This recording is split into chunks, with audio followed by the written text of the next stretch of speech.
Bazen gerçeği görmek için ışığa değil, karanlığın kendisine ihtiyaç duyarız. Tenebrizm tekniği karanlığın gücünü ışıkla birleştiriyor. Böylece ruhun en karanlık köşelerinden sızan o keskin ışığın sanatı ortaya çıkıyor. Bu videomuzun ana karakteri Caravaggio. Tenebrizm tekniği daha önce başka sanatçılar tarafından kullanılsa da eserleriyle ön plana çıkan ve Tenebrizmin öncüsü olarak kabul edilen ressam karanlık hayatıyla bilinen Caravaggio oluyor. Caravaggio sadece fırçasıyla değil, kullanmaktan asla çekinmediği kılıcıyla da biliniyor. Çok sayıda suç kaydı bulunan ressamın cinayet sebebiyle idama mahkum edildiğini biliyoruz. Ancak onu hiçbir şey durduramıyor. Kaçak hayatı yaşarken bile resim yapmaya devam ediyor. Ruhundaki haykırışları eserlerine yansıtıyor. Onun eserlerinde bazen vahşeti, bazen de pişmanlığı görüyoruz. Ancak bana göre bu pişmanlık bildiğimiz tarzda bir pişmanlık değil. Onun eserleri de hayatı gibi karanlık ve bilinmezliklerle dolu. Sizce bir sanatçının karanlık hayatı, eserlerindeki o muazzam ışığı besleyebilir mi? Aslında karanlık ve aydınlık birbirini var ediyor. Biri olmadan diğeri olmaz. Tıpkı insan ruhundaki iyilik ve kötülük gibi. Caravaggio'nun yaptığı şey barok sanatındaki ışık gölge oyunlarından çok daha fazlası. Onun eserlerinde sadece teknik bir detay değil, aynı zamanda insanın iç dünyasındaki karanlık ve aydınlığın savaşını görüyoruz. Caravaggio'nun hayatının eserlerine yansımasına geçmeden önce chiaroscuro ve tenebrizm kavramlarını birbirinden ayırt edelim. Chiaroscuro daha genel bir kavram gibi düşünülebilir. Aslında ışık gölge tekniği. Tenebrizm de bu tekniğin bir parçası gibi ama bir o kadar da farklı. Özellikle barok sanatında öne çıkan ışık gölge tekniğinde keskin geçişler kullanılır ve nesnelere hacim kazandırılır. Tenebrizmde karanlık bir fon olarak kullanılır ve ışık adeta bir spot ışığı gibi patlar. Bunu dramatik aydınlatma olarak tanımlayabiliriz. Chiaroscuro tekniğinde karanlık ışıkla birlikte nesnenin 3 boyutlu formunu ve derinliğini göstermek için bir araçtır.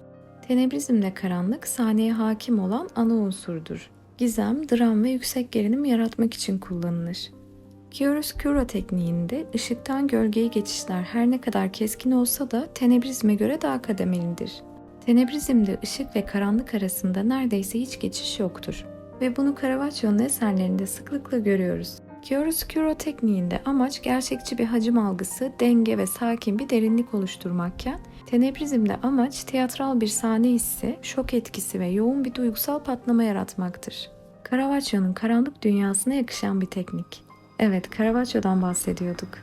Roma sokaklarında bir adam yürüyor. Kuşağında bir kılıç, gözlerinde öfke. Her an bir kavgaya karışacak gibi. Kavgacı, hatta bir katil. Caravaggio.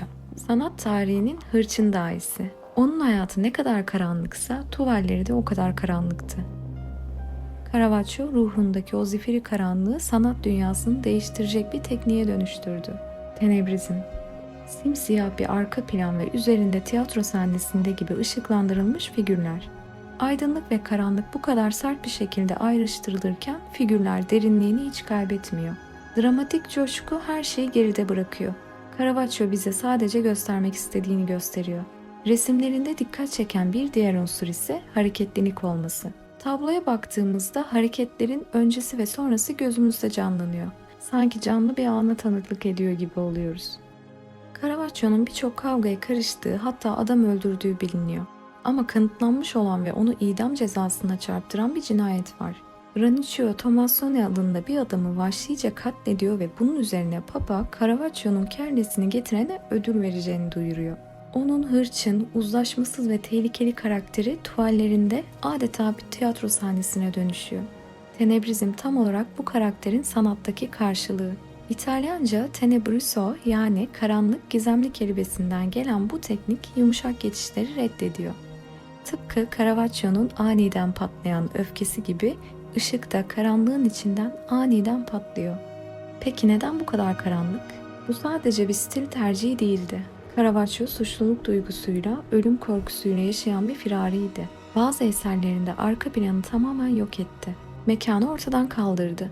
Çünkü izleyicinin gözünü kaçıracağı bir yer kalmasını istemiyordu. Karakterinin o çiğ, çıplak ve sert gerçekliğiyle bizi baş başa bıraktı.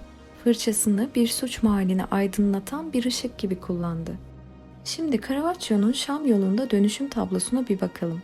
Bu resimde chiaroscuro tekniği oldukça dikkat çekiyor. Bu teknik figürlere 3 boyutlu bir görünüm kazandırıyor ve gerçekçiliği arttırıyor. Ama bu tabloda tenebrizm tekniği daha ön planda.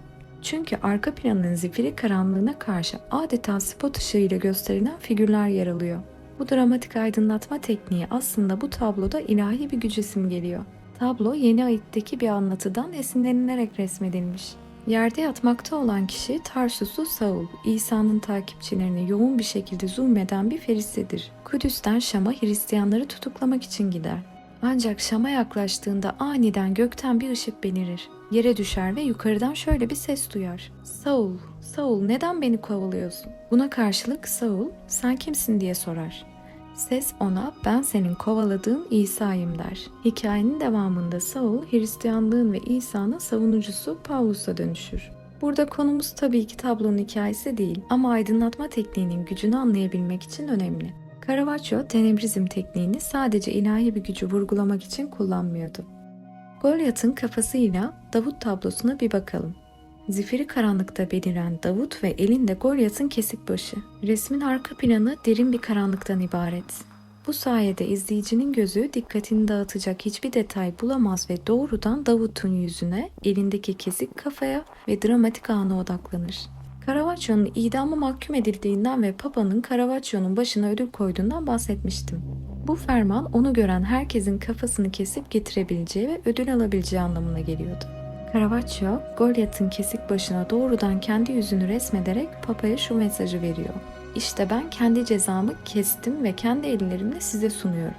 Aslında Caravaggio bu tabloyu Papa'nın yeğeni olan ve aynı zamanda af yetkisine sahip olan Kardinal Borghese için yapıyor.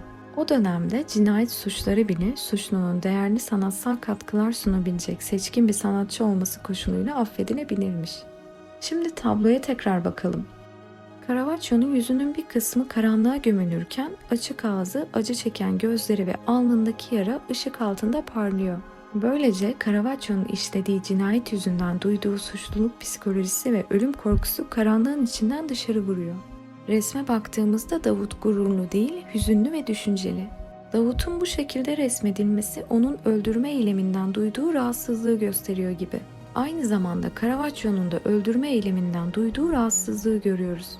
Ressam burada hem öldüren hem de öldürülen kişi. Davut saçlarından tuttuğu kesik başı doğrudan karanlığın içinden bize doğru uzatıyor. Tenebrizmin yarattığı karanlık zemin, kesik baştan akan kanları ve Golyat'ın cansız gözlerindeki dehşeti çok daha sarsıcı ve dramatik bir hale getiriyor. Tenebrizmi yeterince anladıysak kapanışı Caravaggio'nun hikayesiyle yapalım. Caravaggio affedilmek üzere olduğunu öğreniyor ve bunun üzerine Roma'ya doğru yola çıkıyor. Ancak Caravaggio bu haberi almadan daha yoldayken ölüyor. Ölümüne dair çok fazla söylenti var ve kesin ölüm nedeni bilinmiyor. Düşmanları tarafından öldürüldüğü, sıtmadan ya da frengiden öldüğü gibi farklı varsayımlar mevcut. Caravaggio'nun ölümü de hayatı gibi derin bir karanlığın içinde sır olarak kalıyor.